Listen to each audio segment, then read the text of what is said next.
불자님들 반갑습니다.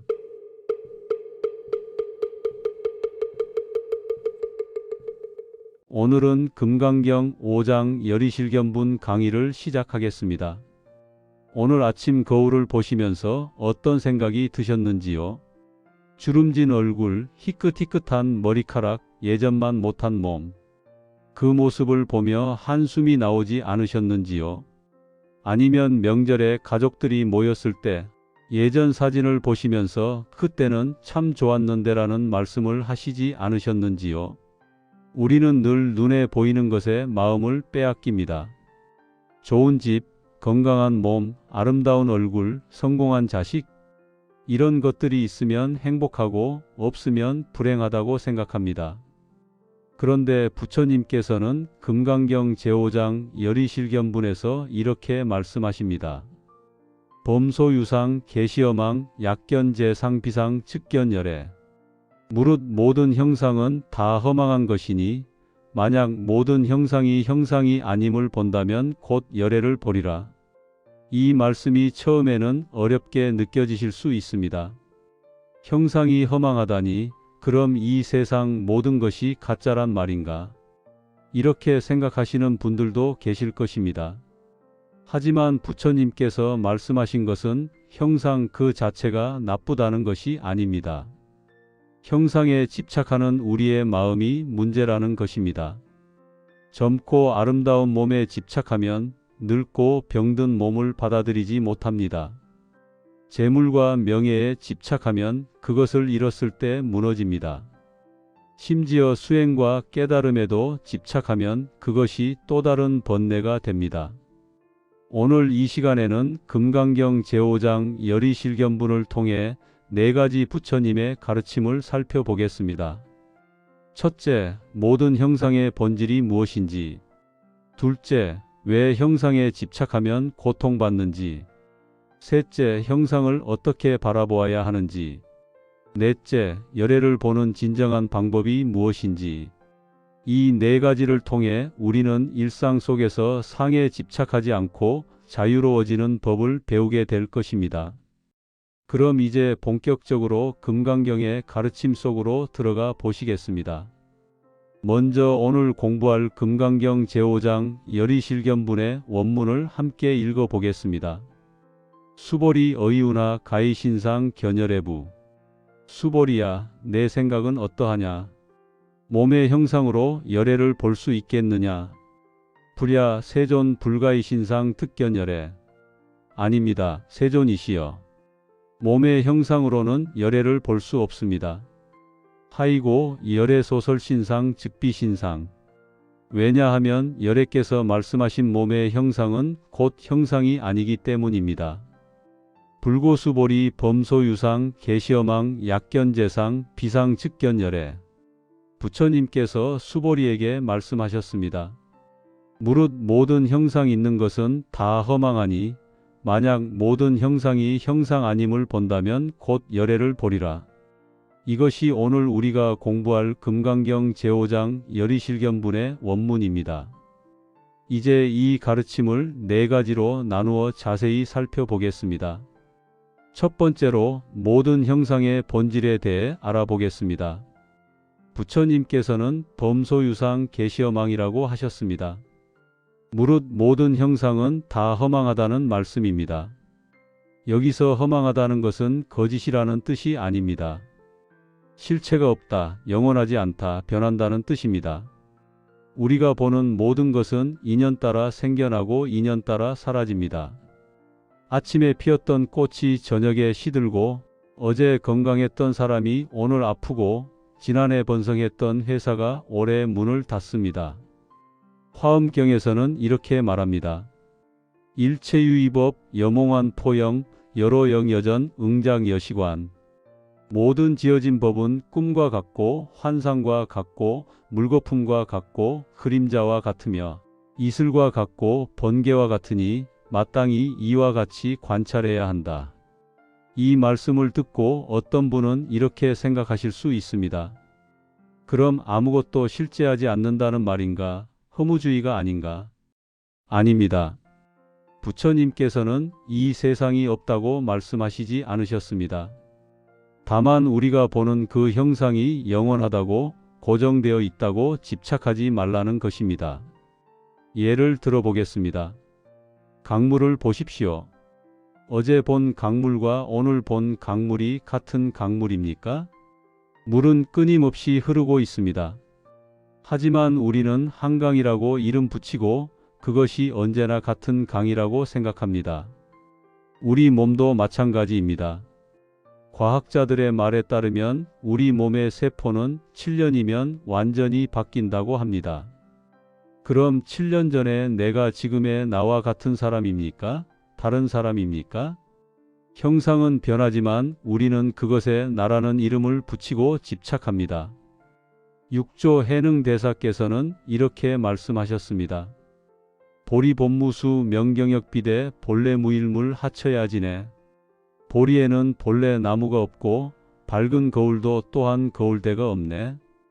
본래 한 물건도 없거늘 어느 곳에 티끌이 일겠는가. 이 개송의 뜻은 명확합니다. 우리가 집착하는 모든 형상, 심지어 깨달음이라는 개념조차도 본래 실체가 없다는 것입니다. 그렇다면 일상생활에서 어떻게 수행해야 할까요? 아침에 일어나서 거울을 보실 때 이렇게 관찰해 보십시오. 이 얼굴도 변하는구나. 어제와 조금 다르구나. 10년 후에는 또 어떻게 변할까?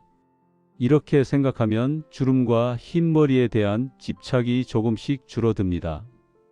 식사하실 때도 마찬가지입니다. 이 음식도 잠시 후면 내 몸의 일부가 되었다가 또 배출되겠구나. 이렇게 관찰하면 맛있는 음식에 대한 탐욕도, 맛없는 음식에 대한 싫어함도 줄어듭니다. 저녁에 잠자리에 들기 전에는 하루를 돌아보며 이렇게 생각해 보십시오. 오늘 만난 사람들, 오늘 일어난 일들, 모두 인연 따라 생겨났다가 사라지는 것이구나. 이것이 첫 번째 가르침, 모든 형상의 본질을 아는 것입니다. 두 번째로 왜 형상에 집착하면 고통받는지 살펴보겠습니다. 우리가 고통받는 이유는 단순합니다. 변하는 것을 변하지 않는다고 생각하고 없어지는 것을 영원하다고 생각하기 때문입니다. 젊음에 집착하면 늙음이 고통입니다. 건강에 집착하면 병이 고통입니다. 재물에 집착하면 가난이 고통입니다. 명예에 집착하면 무시당하는 것이 고통입니다. 심지어 사랑하는 사람에게 집착하면 이별이 고통입니다. 금강경에 열애소설신상 즉비신상 구절을 기억하시는지요? 열애께서 말씀하신 몸의 형상은 곧 형상이 아니라는 뜻입니다. 부처님의 몸조차도 형상에 불과하다는 것입니다. 그런데 우리는 어떻습니까? 이 늙고 병든 몸을 나라고 생각하고 집착합니다. 어느 선사의 일화를 하나 들려드리겠습니다. 옛날 중국에 한 선사가 계셨는데 그분이 열심히 참선하고 수행했습니다. 어느 날 제자가 물었습니다. 스님, 저는 도대체 언제쯤 깨달을 수 있겠습니까? 선사가 대답했습니다.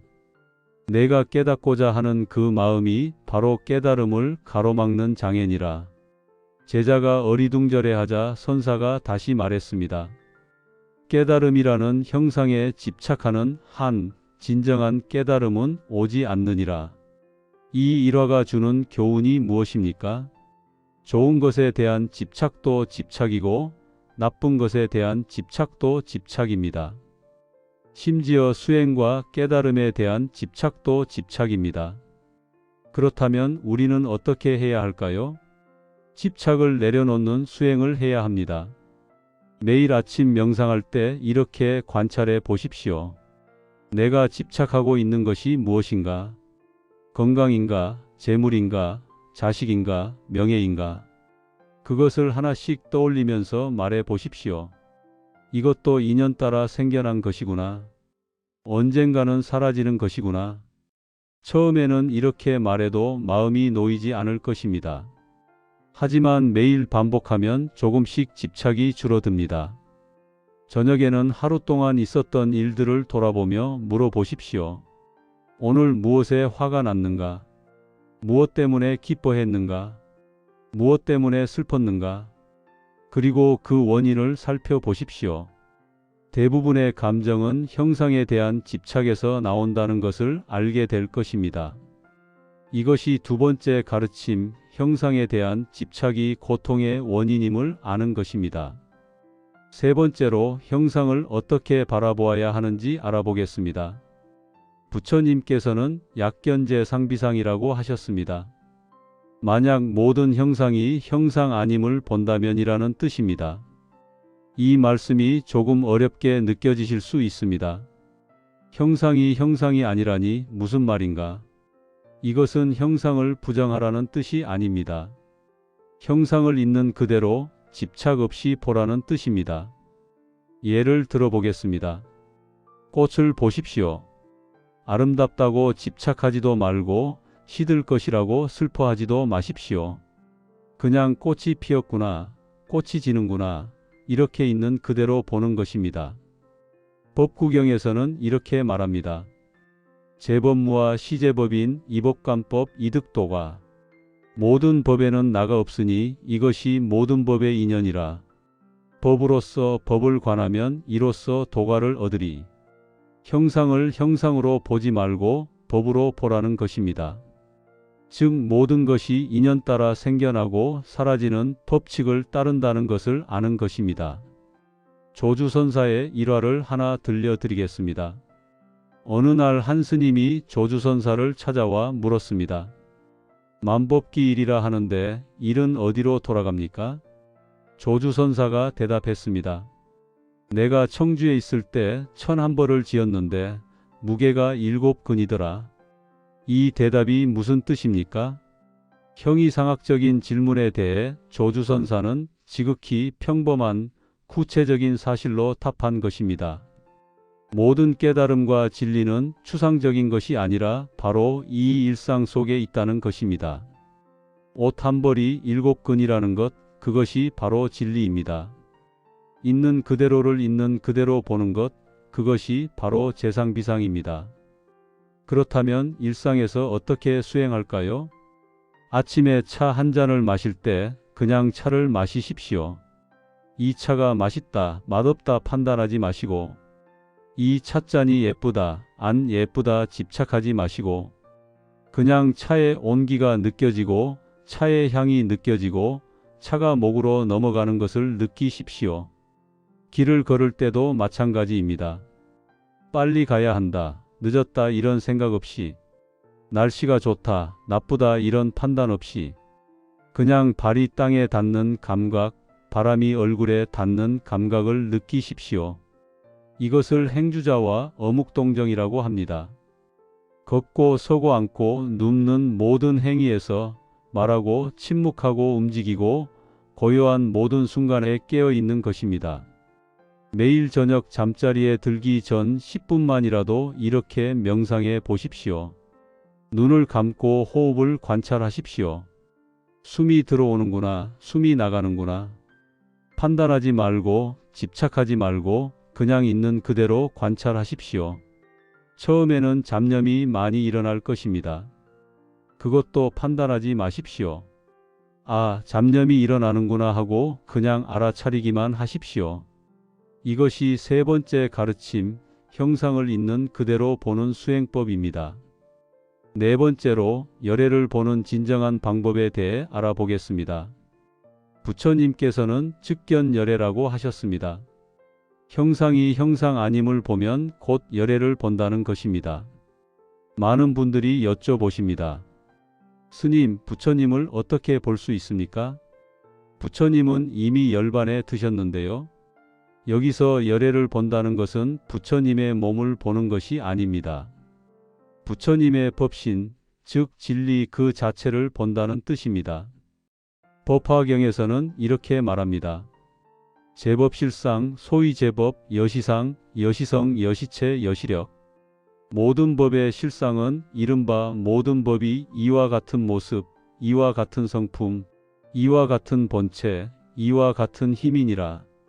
부처님은 어디 멀리 계신 것이 아닙니다. 바로 이 순간 이 자리에 계십니다. 나무가 바람에 흔들리는 것, 새가 지저귀는 것, 비가 내리는 것, 이 모든 것이 부처님의 설법입니다. 임재선사께서는 이렇게 말씀하셨습니다. 수처작주 입처개진. 머무는 곳마다 주인이 되고 서 있는 곳마다 모두 진리다. 부처님은 절에만 계신 것이 아니라 우리가 있는 모든 곳에 계십니다. 다만 우리가 형상에 가려보지 못할 뿐입니다. 어느 날 한 스님이 운문선사에게 물었습니다. 부처란 무엇입니까? 운문선사가 대답했습니다. 건시골. 말은 똥막대기라고 답한 것입니다. 이 말씀이 무례하게 들리십니까? 아닙니다. 운문선사는 가장 깊은 진리를 말씀하신 것입니다. 부처님은 높고 거룩한 곳에만 계신 것이 아니라 가장 낮고 더러운 곳에도 계신다는 것입니다. 부처님은 형상이 아니기 때문입니다. 그렇다면 우리는 어떻게 열애를 볼 수 있을까요? 먼저 아침에 일어나서 삼기일을 하십시오. 부처님께 귀의합니다. 부처님의 가르침에 귀의합니다. 부처님의 제자들에게 귀의합니다. 이것은 단순한 의식이 아닙니다. 내 안에 있는 부처님을 깨우는 것입니다. 낮 동안에는 만나는 모든 사람에게서 부처님을 보십시오. 친절한 사람에게서도, 무례한 사람에게서도, 건강한 사람에게서도, 아픈 사람에게서도. 왜냐하면 모든 중생이 다 부처님의 성품을 가지고 있기 때문입니다. 저녁에는 하루를 돌아보며 회양하십시오. 오늘 하루 지은 작은 공덕이나마 모든 중생과 함께 나누며 모두가 부처님의 길을 가기를 발언합니다. 그리고 잠자리에 들기 전에는 이렇게 생각해 보십시오. 내가 오늘 만난 모든 것이 부처님의 가르침이었구나. 기쁜 일도 부처님의 가르침이고 슬픈 일도 부처님의 가르침입니다. 건강도 부처님의 가르침이고 병도 부처님의 가르침입니다. 이렇게 보면 모든 것이 부처님이십니다. 이것이 네 번째 가르침, 열애를 보는 진정한 방법입니다. 불자님들, 지금까지 금강경 제5장 열의실견분을 통해 네 가지 부처님의 가르침을 살펴보았습니다. 다시 한번 정리해 보겠습니다. 첫째, 모든 형상은 인연 따라 생겨나고 사라지는 것으로 본질이 공하다는 것을 배웠습니다. 거울을 볼 때, 식사할 때, 잠자리에 들 때 모든 것이 변한다는 것을 관찰하는 수행을 말씀드렸습니다. 둘째, 우리가 고통받는 이유는 변하는 것을 영원하다고 집착하기 때문이라는 것을 알았습니다. 매일 아침 명상하며 내가 무엇에 집착하는지 살피고 저녁에는 하루의 감정을 돌아보는 수행을 안내해 드렸습니다. 셋째, 형상을 있는 그대로 보는 법을 배웠습니다. 차를 마실 때, 길을 걸을 때, 잠들기 전 명상할 때, 판단과 집착 없이 그저 관찰하는 행주자와의 수행을 말씀드렸습니다. 넷째, 열애를 보는 진정한 방법을 알았습니다. 아침 삼기부터 낮 동안 모든 사람에게서 부처님을 보고 저녁 회향으로 하루를 마무리하는 수행을 소개해 드렸습니다. 부처님께서 범소유상 계시어망 약견재상비상 측견열애라고 하신 이 말씀은 결코 어려운 철학이 아닙니다. 우리의 일상 그 자체입니다. 아침에 눈을 뜰 때부터 저녁에 잠들 때까지 우리가 보고 듣고 느끼는 모든 것이 바로 이 가르침입니다. 다만 우리가 형상에 집착하느라 그 진리를 보지 못했을 뿐입니다. 화엄경에서 말씀하신 것처럼 일즉다 다즉일입니다. 하나가 곧 전체이고 전체가 곧 하나입니다.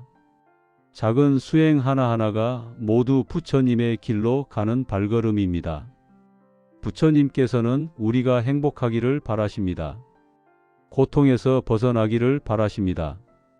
그 방법이 바로 오늘 배운 이 가르침입니다.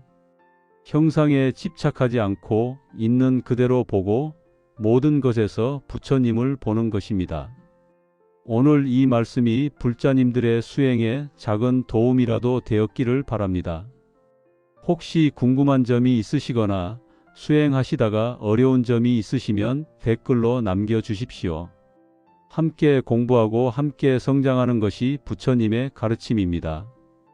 또한 이 영상이 도움이 되셨다면 좋아요를 눌러주시고 주변의 다른 불자님들과도 함께 나눠주시면 감사하겠습니다. 부처님의 가르침은 혼자 간직하는 것이 아니라 함께 나누는 것입니다. 다음 시간에는 금강경 제6장을 함께 공부하겠습니다. 그때까지 오늘 배운 가르침을 일상에서 실천해 보시기 바랍니다. 오늘도 부처님의 자비와 지혜가 불자님들과 함께 하시기를 발언합니다.